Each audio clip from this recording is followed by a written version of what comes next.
জনাব ওসমান হাদিকে বাংলাদেশ কেন গ্রহণ করলো, বাংলাদেশের মানুষ কেন গ্রহণ করলো, এবং তার রাজনৈতিক দর্শনটা কি ছিল বলে আপনি মনে করেন? একজন মানুষের মৃত্যুতে এত মানুষ একসাথে হতে পারে, এটা কল্পনাতীত। আজকে কোনো কারণে এনসিপির কেউ যদি মারা যায় এত বলে জানা যায় কি হবে?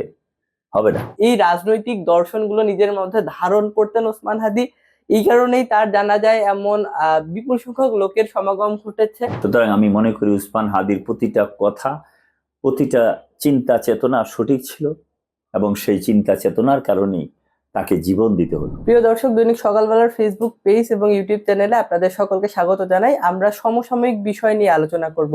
আজ আমাদের সঙ্গে আলোচনা করার জন্য আমাদের স্টুডিওতে উপস্থিত আছেন বিশিষ্ট রাজনৈতিক বিশ্লেষক এবং সরকারি গুরুদয়াল কলেজের সাবেক ভিপি এবং আঞ্চলিক সম্পাদক পরিষদের সভাপতি জনাব খালেদ সাইফুল্লাহ সোহেল।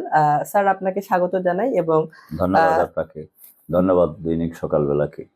জি, আমরা যে বিষয়টি আসলে জানার চেষ্টা করব, আজ একজন বিপ্লবীর প্রয়াণ ঘটেছে এবং তার শেষকৃত্য সম্পন্ন হয়েছে। একজন মহান বিপ্লবী, যিনি প্রতিদিন জন্মান না, প্রতি ঘরে ঘরে জন্মান না, যুগে যুগে যাদের জন্ম হয়।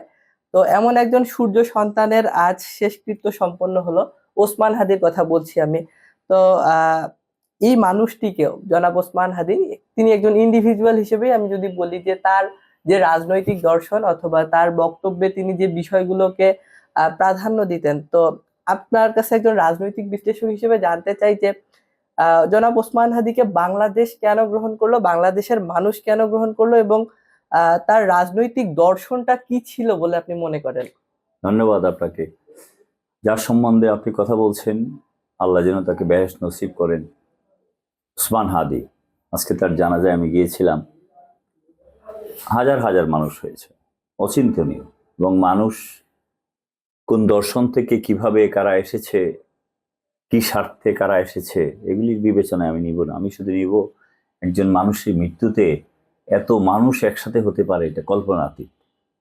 তাহলে আপনি প্রশ্ন করতে পারেন যে তাহলে এই ওসমান হাদির জানাজার বেলায় এত মানুষ কেন হলো? বয়স মাত্র 32 বছরের এক যুবক, মাত্র 1 মাস 10 দিন এত জনপ্রিয় হলো কি করে?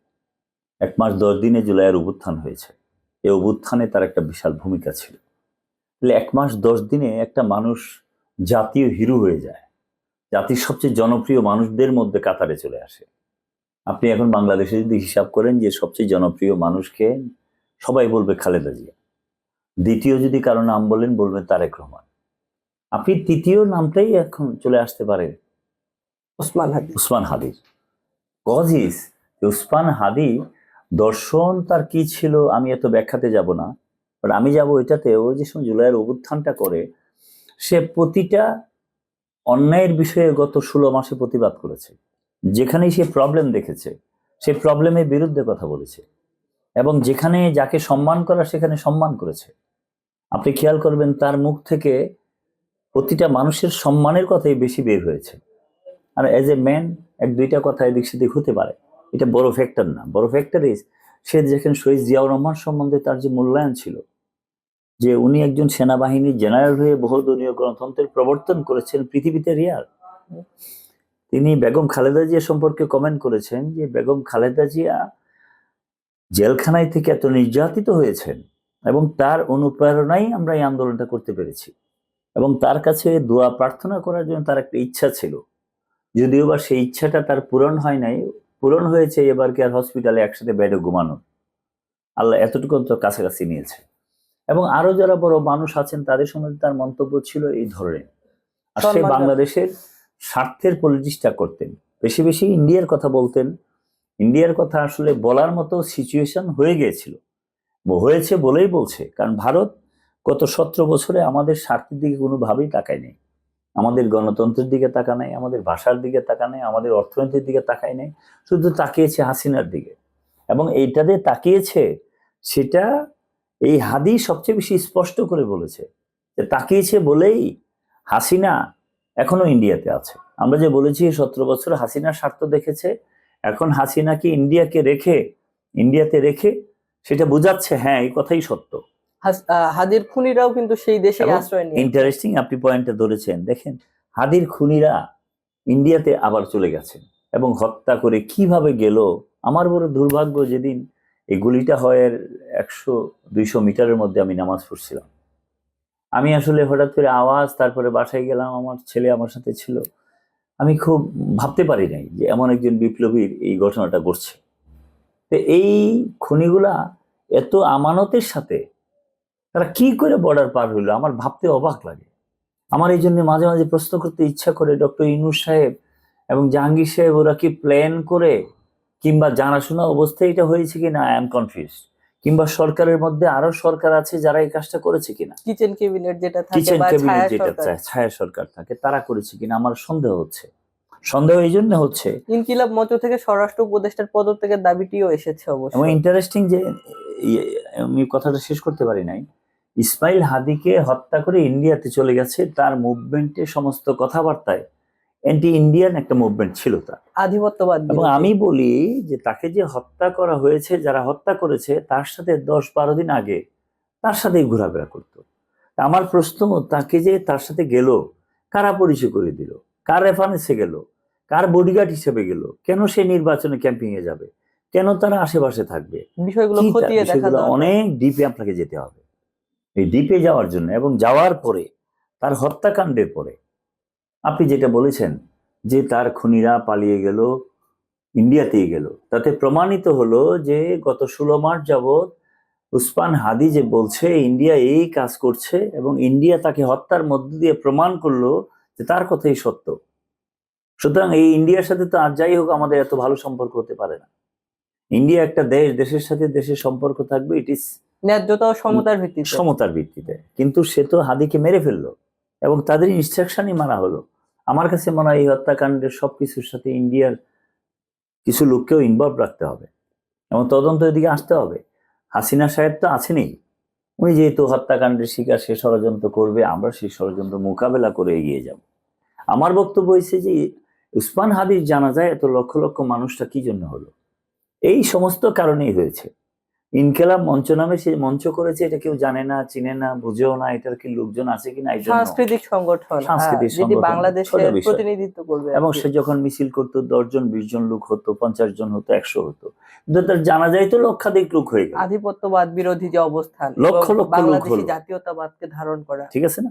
এই জন্য আপনি যদি ধরেন জুলাই অভ্যুত্থানের যারা যারা স্টেক হোল্ডার দাবি করে এনসিপি করেছে, আজকে কোনো কারণে এনসিপির কেউ যদি মারা যায়, এত বড় জানাজা কি হবে?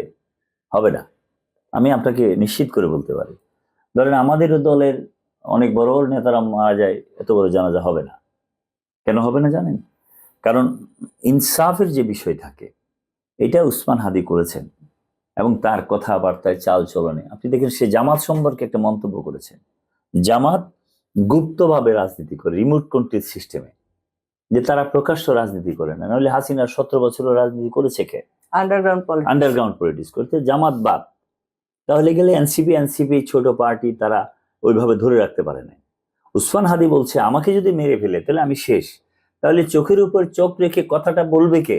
দেশের একমাত্র পক্ষে, বিএনপি জনগণের ছাড়া পক্ষে। তো আর কেউ নাই। না। সুতরাং বিএনপিকেও সে হাইলাইট করে কথা বলেছে, সত্য কথা বলেছে। আসলে তো তাই তো সত্য। এটাই 17 বছরে জামাত তো এই কাজটাই করেছে, শিবির এই কাজটা করেছে। সবকিছু মিলিয়ে বাংলাদেশের মানুষের পক্ষে উসমান হাদি ছিল। এবং সে একটা কথা বলেছে, গত তার মৃত্যুর পরে যে মুভমেন্টটা সৃষ্টি করেছে কিছু মানুষ, তার এই মৃত্যুকে অজুহাত তুলে যেভাবে ডেইলি স্টার এবং প্রথম আলোকে আগুন দিয়ে পুড়িয়েছে, সেই ডেইলি স্টার প্রথম আলো কি লেখে আপনার মতের বিপক্ষে যেতে পারে। আপনি দৈনিক সকালবেলা পত্রিকার মতের বিপক্ষে যেতে পারে, আপনার সকালবেলা পত্রিকা একজন মানুষের বিপক্ষে লিখতে পারে। এই জন্য কি এই অফিস উড়িয়ে দিতে হবে?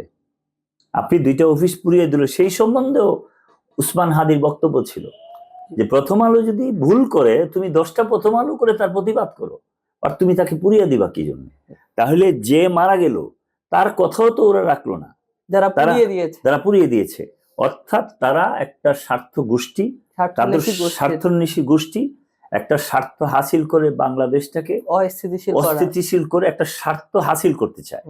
এবং এই স্বার্থটা হাসিল করে কি লাভ তাদের জানি না। তবে আমি মনে করি এখন সময় এসেছে এই ধরনের ভণ্ড মববাজদেরকে প্রতিহত করতে হবে। এবং জায়গায় জায়গায় প্রতিহত করতে হবে, চিহ্নিত করতে হবে। আমি তো মনে করি স্বরাষ্ট্র উপদেষ্টাকে আগামী 24 ঘন্টার মধ্যে এই সমস্ত লোকেরা যারা এই কাজটা করেছে তাদেরকে অবশ্যই আইনের আওতায় আনতে হবে। আর না হলে এই দেশে রাহাজানি, খুন, ছিনতাই এদের নাম দিয়ে চলবে, আর উসমান হাদির আত্মা কষ্ট পাবে। মৃত্যুর আগেও যে ভদ্রলোক বলে গেছেন ইনসাফ প্রতিষ্ঠার জন্য, তার আত্মার প্রতি ইনসাফ হবে না। সুতরাং আমি মনে করি যে এই মুভমেন্টের নামে কোনো অবস্থাতে কোনো অরাজক পরিস্থিতির সৃষ্টি করবে, সেটা আমরা কোনোভাবেই বরদাস্ত করব না। আমি চাই উসমান হাদির প্রতিটা অক্ষরে অক্ষরে তার যে দর্শন ছিল, আদর্শ, চিন্তা, চেতনা ছিল, আমরা সেই পথে হাঁটবো। আর সে যেগুলো নিষেধ করে গেছে সেগুলো আমরা ফলো করব। 32 বৎসরের একটা যুবক এভাবে মানুষের হৃদয়কে জয় করবে, সেটা কল্পনাতীত। আমি এই জন্য তার জানাজায় হাজির হয়ে আমি অভিভূত যে জীবনে আসলে মানুষের প্রত্যাশা থাকে যে যাওয়ার সময় মানুষজন এই কথা বলে, যাওয়ার সময় মানুষজন এমন জানাজা পায়। জানাজাতে অনেকে বলছিল জীবনে এমন জানাজা পেলে আমি এখনই মরে যেতাম। আমারও মাঝে মাঝে ইচ্ছে হতো যে এমন জানাজা পেলে আমরা চলে যেতাম।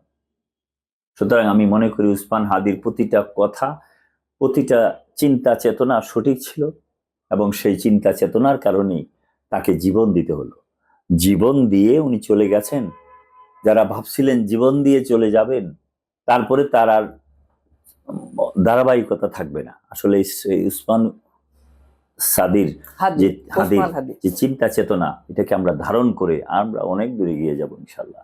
ধন্যবাদ আপনাকে এই প্রশ্ন করার জন্য। জি, আপনি যেমনটি বলছিলেন যে আধিপত্যবাদ বিরোধী এবং ভারতীয় আগ্রাসন বিরোধী, একই সাথে সামরিক বাহিনী থেকে আসা একজন ব্যক্তি যিনি গণতন্ত্র পুরো প্রতিষ্ঠিত করেছিলেন, বহুদলীয় গণতন্ত্র, শহীদ প্রেসিডেন্ট জিয়াউর রহমান। এবং জনাব ওসমান হাদির একটি ইচ্ছা ছিল যে সাবেক প্রধানমন্ত্রী বেগম খালেদা জিয়ার কাছ থেকে তিনি দোয়া নিয়ে আসবেন। তো এই রাজনৈতিক দর্শনগুলো নিজের মধ্যে ধারণ করতেন ওসমান হাদি।